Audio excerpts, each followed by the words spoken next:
white satin evening gown.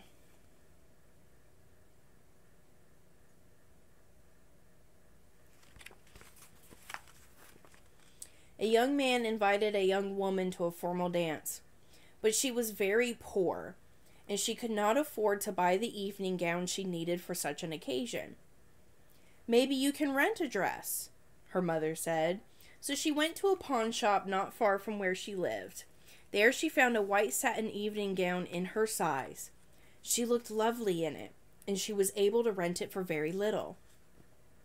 When she arrived at the dance with her friend, she was so attractive. Everyone wanted to meet her. She danced again and again and was having a wonderful time. But then she began to feel dizzy and faint, and she asked her friend to take her home. "I think I have danced too much," she told him. When she got home, she lay down on her bed. The next morning, her mother found that her daughter had died.